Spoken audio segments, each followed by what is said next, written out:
各位观众，大家好，欢迎收看德哥在大佛脚下聊中医是健康的人不要看。好，今天这个题目啊，我们跟我们的编辑团队我们讨论的结果啊，今天再来跟各位观众朋友聊聊啊，慢性咳嗽。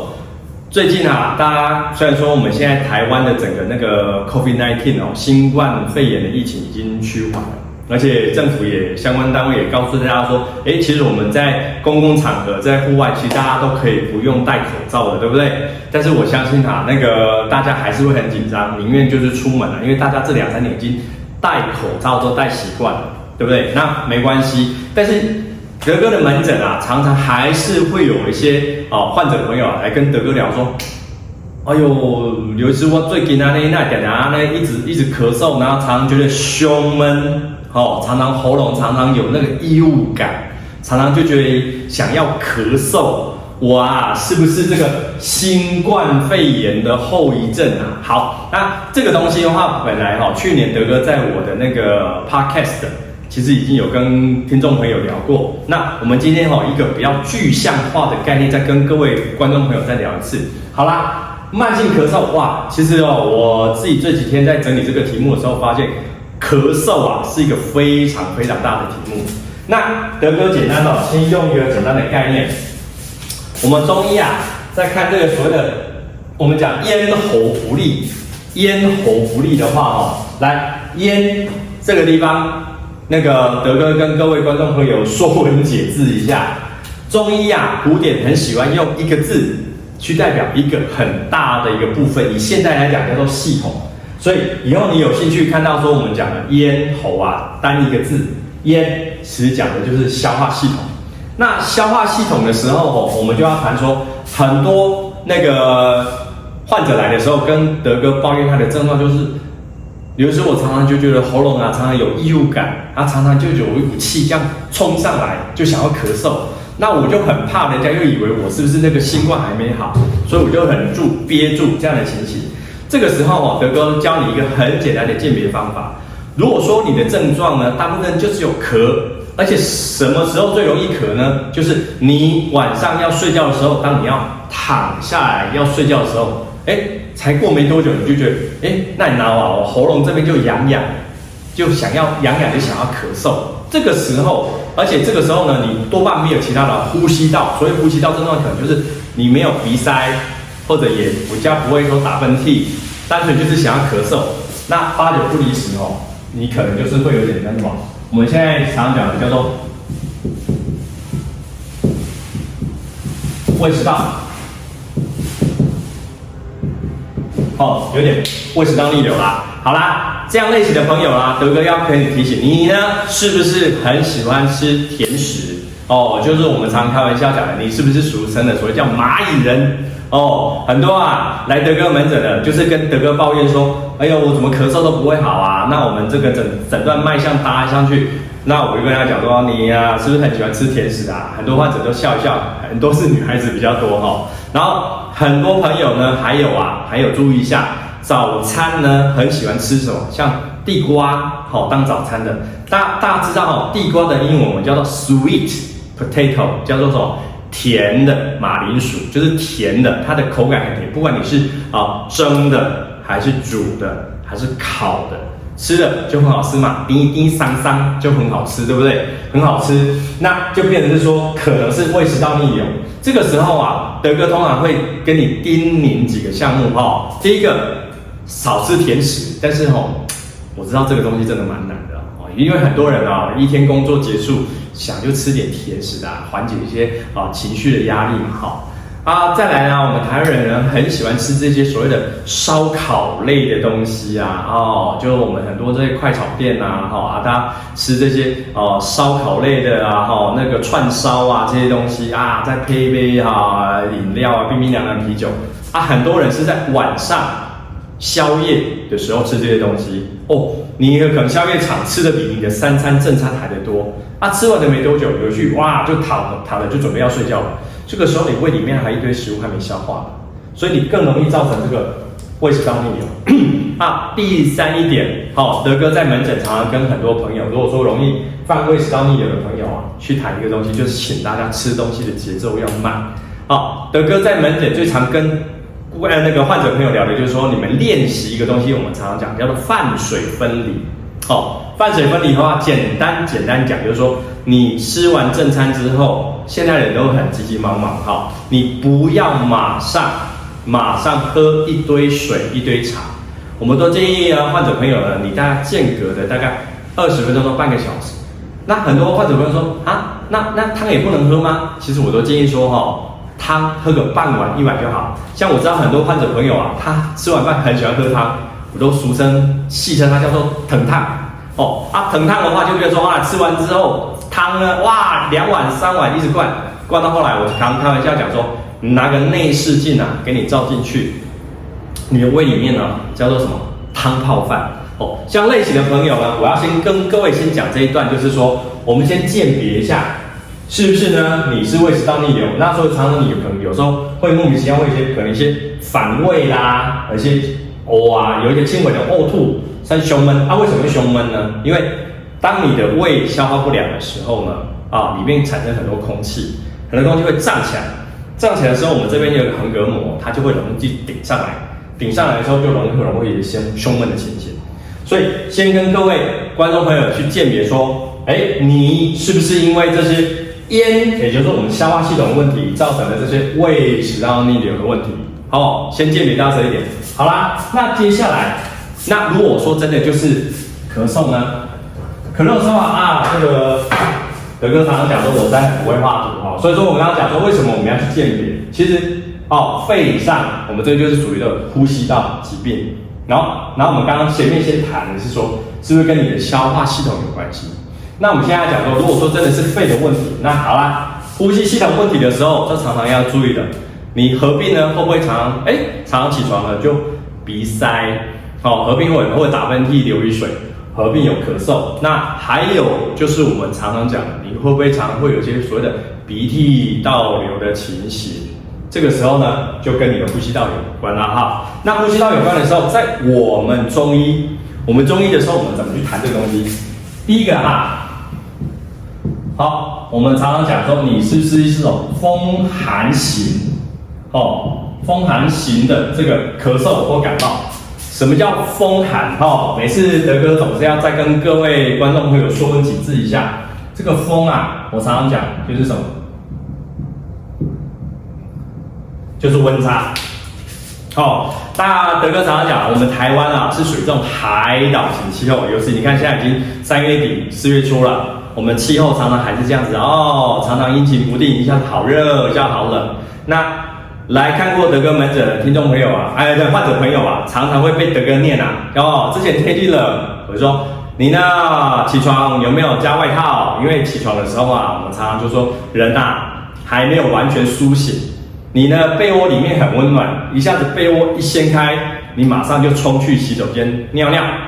刷牙洗脸，可能就在那么几秒钟的时间，你就受了风寒你就着了凉，因为被窝里面很温暖，浴室冷冷的我常常讲，因为我们台湾的环境我们的房间，我们不像说日本韩国或者欧美国家，他们房间里面都有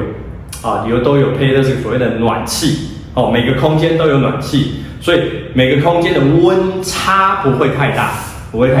那什么叫寒呢？寒的话，就是在这个地方来讲的时候，你本身的体积呢，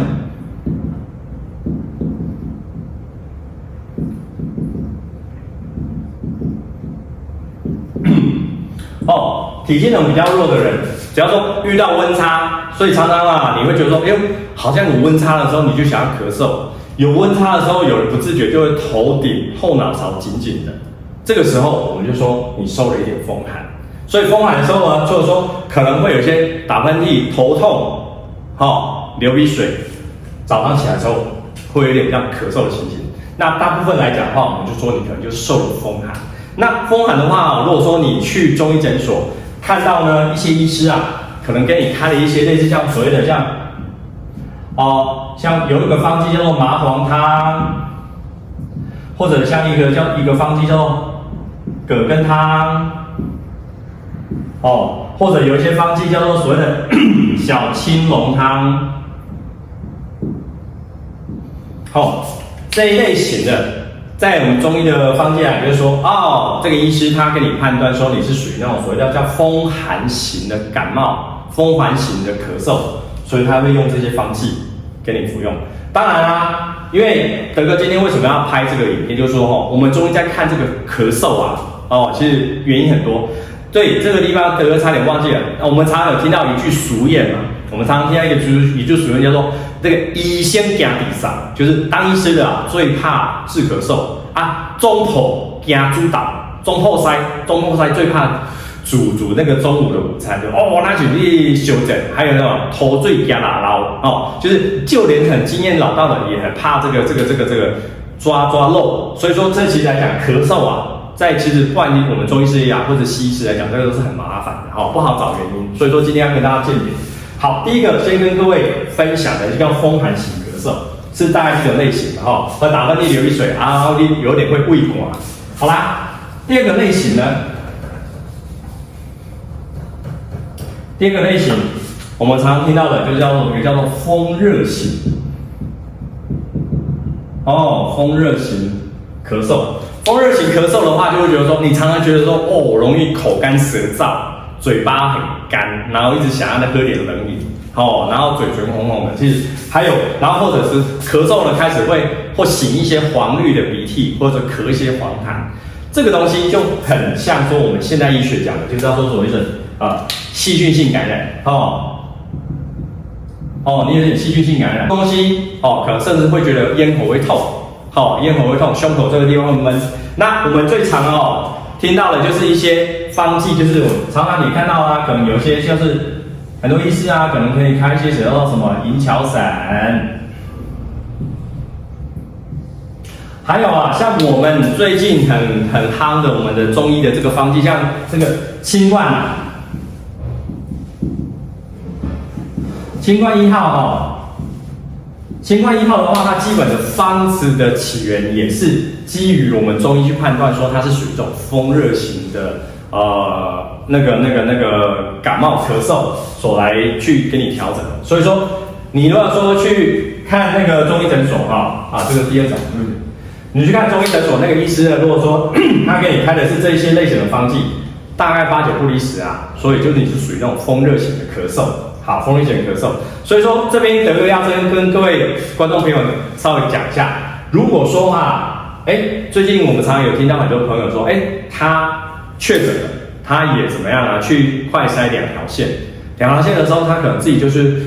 现在有些可能公费的，或者是你自费去买这些新冠1号，有些人吃一吃呢，怎么觉得奇怪，怎么那种摩嘎后没有比较好。那这个东西，我们刚刚先简单跟各位刚刚解释，第一个叫风寒型咳嗽，第二个叫做风热型咳嗽。那有可能就是因为说，之前几个礼拜，像比如说12月或1月底那时候比较冷，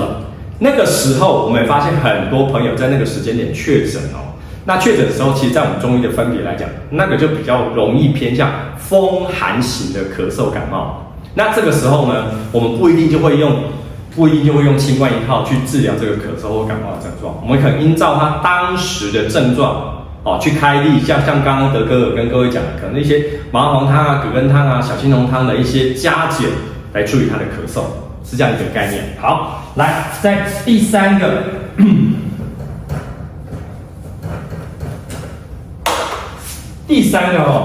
类型，我们叫做痰饮型咳嗽这个痰饮型咳嗽其实这个是一个统称那这个地方德哥也要跟各位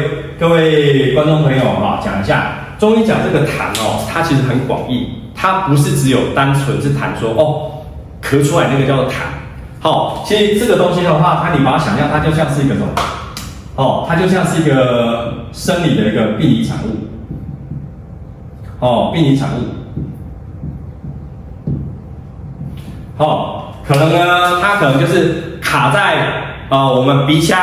现在我们叫鼻涕卡在呼吸道那个叫痰卡在消化道消化道那个黏液，只要它不是应该正常存在，或者是说它为了要去保护，是不是可能有一些外来的细菌、外来的东西分泌的，要把它包覆起来，然后我们就把它咳出来，那都可以叫痰。那这个饮哦，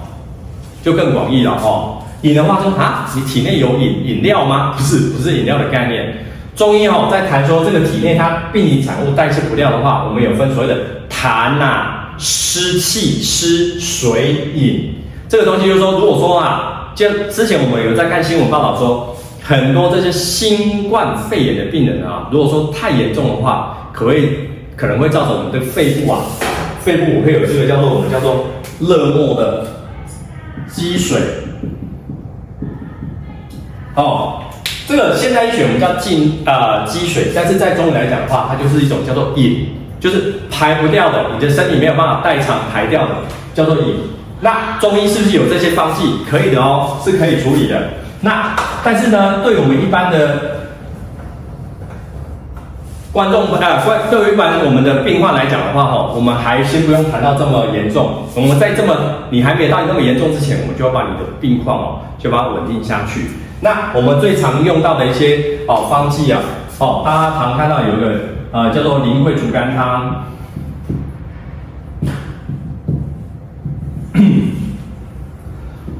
它基本上来讲的话，在我们中医的行话来讲，就是说，只要你的头面部、鼻腔啊、呼吸道这个地方有比较容易一些代谢不掉的一些痰啊、饮啊，我们都有办法去处理它。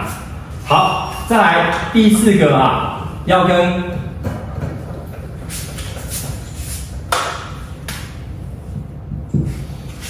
大家谈的一种叫做燥，干燥的燥，燥咳。好，这个燥咳的概念，顾名思义就是说，你呢在某些地方的话，某些区域它的水分不足。什么概念呢？就是说，你看像大家回想一下，去年12月中下旬的时候，我们台湾啊历经了一个蛮长快3个礼拜的那个一直有那个大陆冷气团来，而且大家如果还记得的话，那个时候的大陆冷气团它是比较属于偏向干冷的类型，就是不会冷，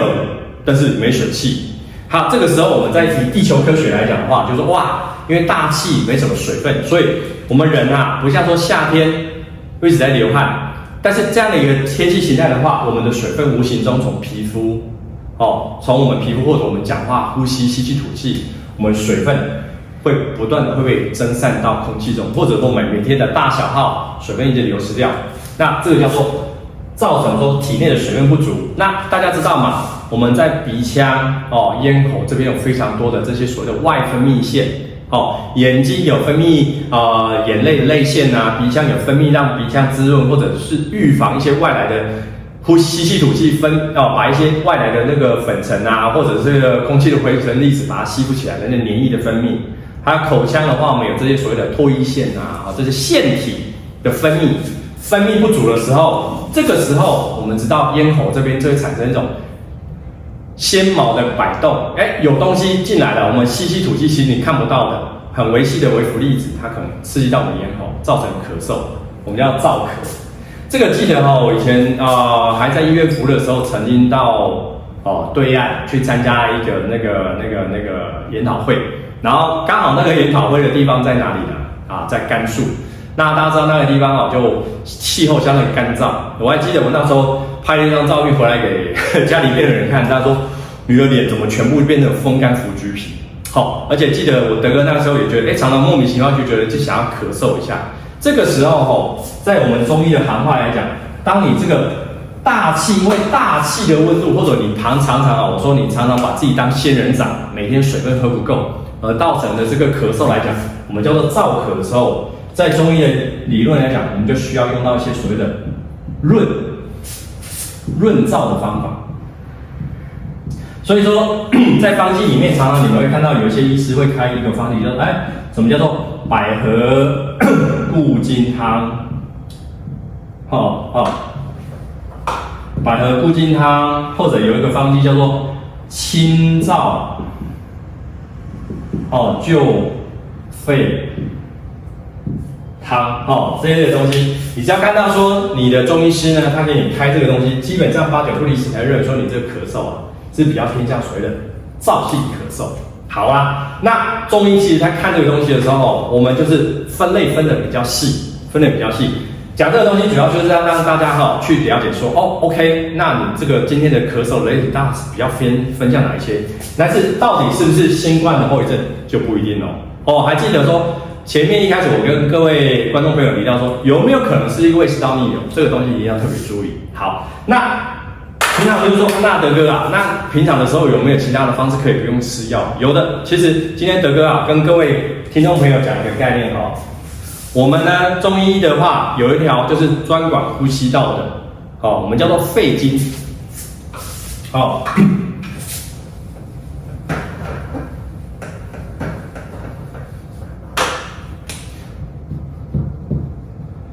太阴肺经，